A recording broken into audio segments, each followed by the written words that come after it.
Hey, good morning from me to you guys. Welcome. Today's video we are continuing with the Jetta and Dodge Avenger.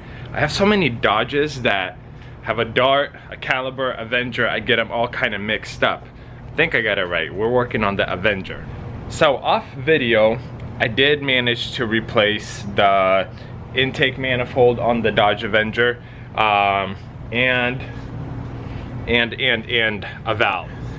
Okay, I guess it's not a valve, it's like a solenoid, which kind of goes right here on the Dodge Avenger, but upside down. Anyways, I got that replaced. Here is the old intake manifold. The new one is in. The Dodge runs really well. It shifts good. I didn't notice any, like, I guess, weird, abnormal noises from the car. I didn't drive it too much. That's actually next on my list. So I drive it enough to where it passes emissions and then detail, and that car is essentially ready to go. So all in, after this repair, after detail, I should be like $1,400 into that car, which is super cheap considering the market. Yeah, I feel like I got it at a really good price. Now this beauty is gonna be a slight pain in my neck. So if you guys are ready for the adventure, let's get started.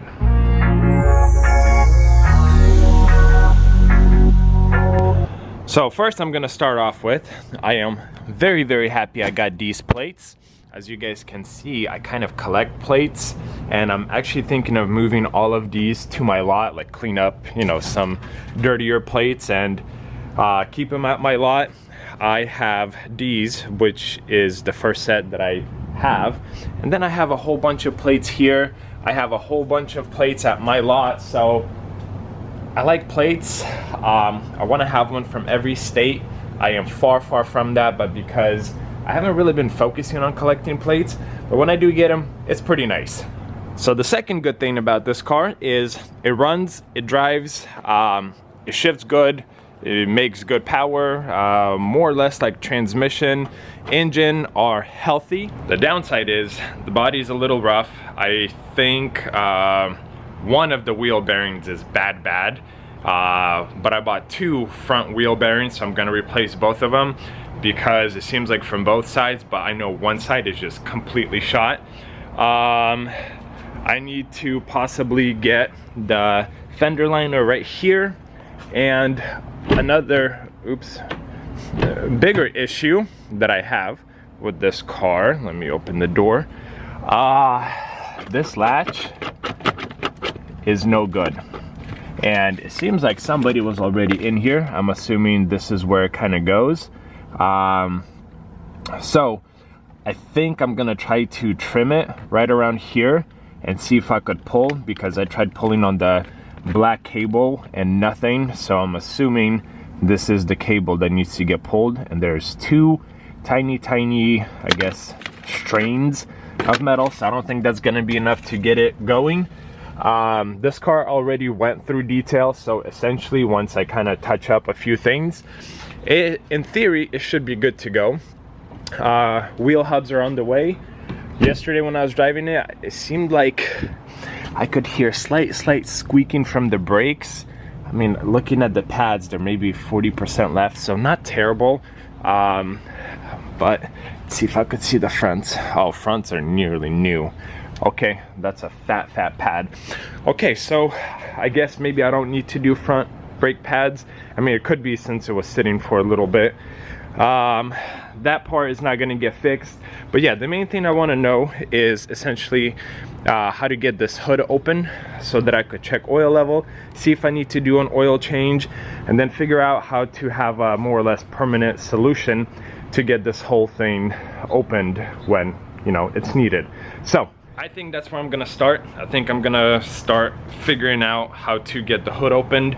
I read people are saying with a screwdriver, kind of get in there. There's a locking mechanism that you basically just force open and it'll pop the hood open. That's what I'm gonna try now, and then I'll try on a more permanent interior solution, and then probably start replacing the wheel hubs and bearings more or less go from there. But yeah, this is the project. It's at my house, so this is the next one I'm working on today. I am in a pickle, guys. So there's our hood latch. So basically when this is pulled, it essentially shortens this part. And this is supposed to have a metal ball on it, which connects to this handle. And essentially when you pull it up, the metal ball pulls and then it releases it. So that cable is literally useless for the hood latch. Now I see this cable, which is like homemade type of deal, and it goes up there, but doesn't do anything. And I don't see how I can reach through the headlight to get in there, unless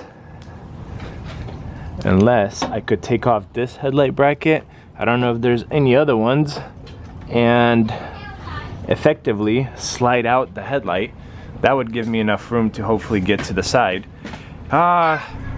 Basically what I told you guys, this is gonna be my pain in the rear project, and it is. And solely because of this reason.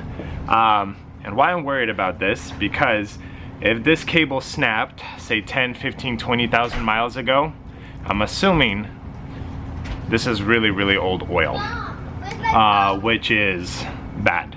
So I don't want to drive it so that I don't damage the motor. Although it sounds perfectly fine, healthy, it runs great, I still don't want to do it, just in case, because all of this is an investment, so I gotta approach all investments with respect and care and whatnot. So shoot, I don't know.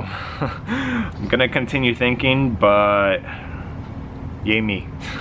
About what, hour and a half later update. As you guys can see, still everything is closed, but you guys hear that? So got this bolt loosened up from the bottom and started working on this one, but the latch is right here and the bolt is right here, so it's very, very difficult to get to it. That's what we're using. Wife was helping me because I can't pry open the hood with the flashlight, see what I'm doing, and then swivel the wrench in there. So she has been helping me for the last hour, and we both need a break. My hands are slightly shaking, knees are shaking from just the pressure of prying everything open. Very, very painful process. So I think I'm gonna pause the video here, either resume, well, probably resume once I get it open. There's no point of recording anything else. Everything else I'm gonna put on hold because clearly this is the biggest obstacle, and I hate putting money into something once I don't have the biggest obstacle figured out.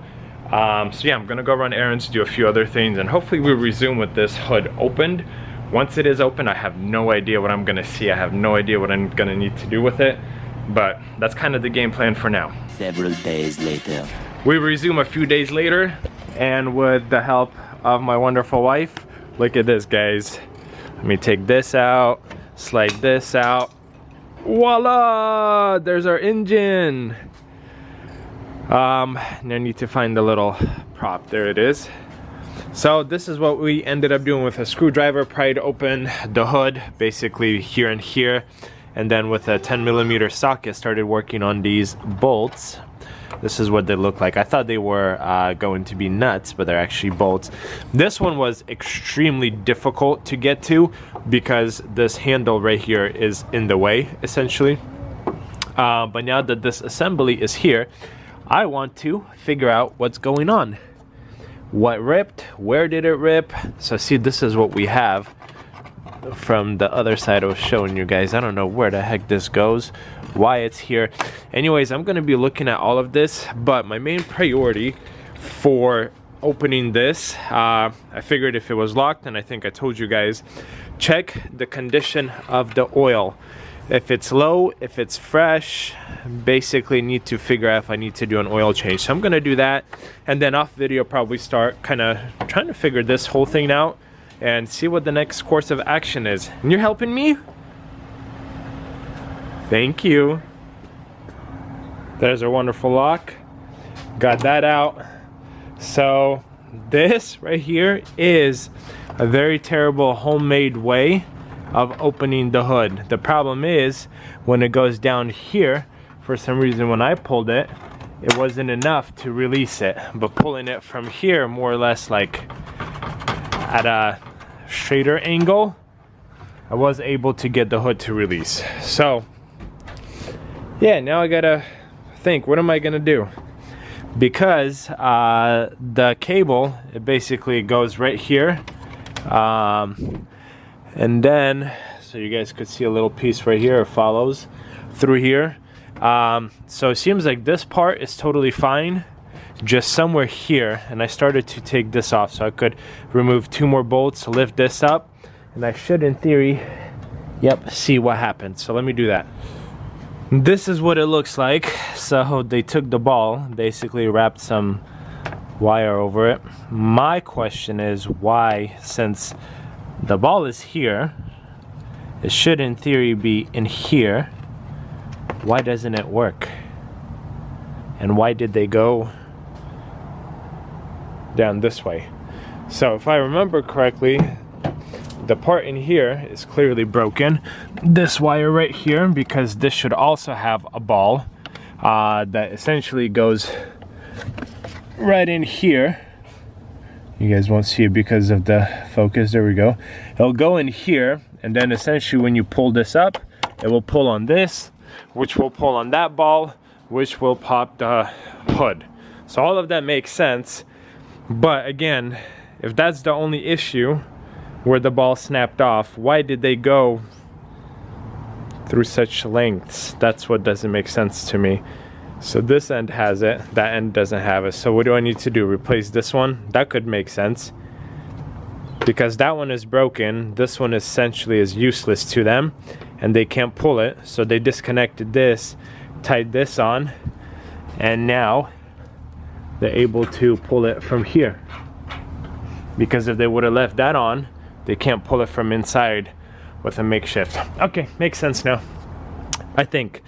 So yeah, it looks like I might just need this cable right here and we should be okay. But now that I understand how this whole system works, I'm gonna put this back on, and at the very least just latch it a little bit where I could you know, open it. So I'm not gonna latch it all the way so I don't have to struggle through this again, because believe it or not, that took like an hour and a half, maybe even more total.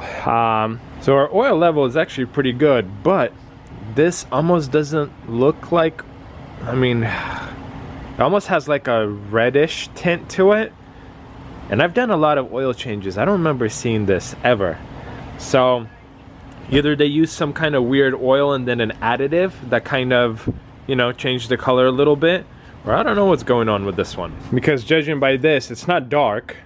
It just has a slight, you know, different color. So I'm assuming they're just running some kind of additive in the motor. And I don't know what that is, but motor sounds healthy. It runs fine. So I'm gonna leave it as is. Now that I know engine is fine, we could get the hood open. I'm gonna start working on the wheel bearings and hubs on this car. And I just tried to remove 2 of the lug bolts, and I cannot. It seems like they're welded on. I mean, they're not, but okay guys, this is exactly what I'm talking about. Watch. Put it on using my leg and arm. Looks like one went. Let's try another one.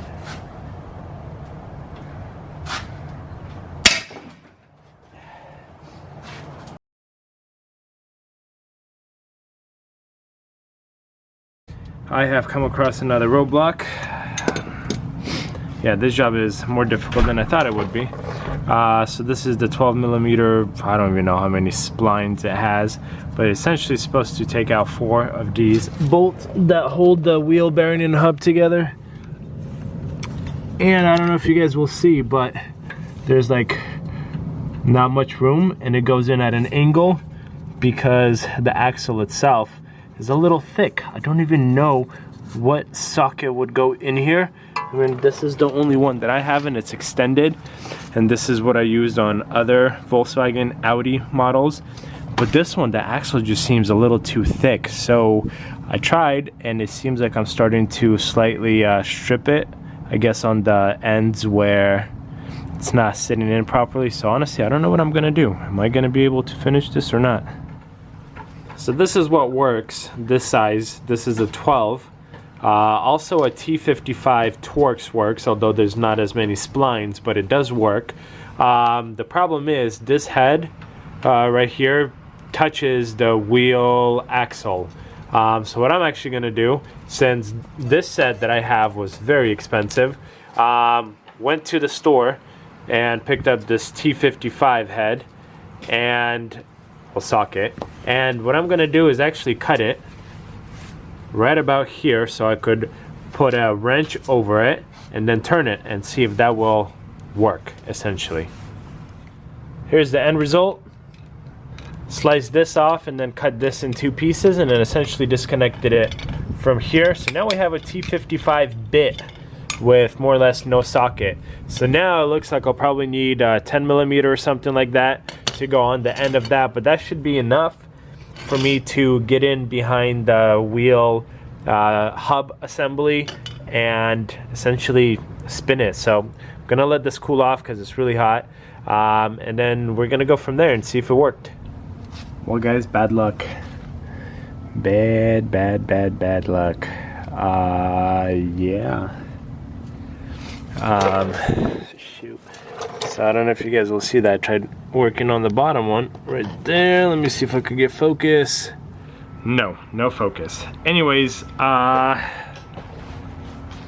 this is in one piece. The bolt inside the wheel hub is not in one piece. This is literally stripping it. And again, old car. Looks like we have some rust on here. I did pour some stuff or spray some WD-40 part cleaner or brake cleaner.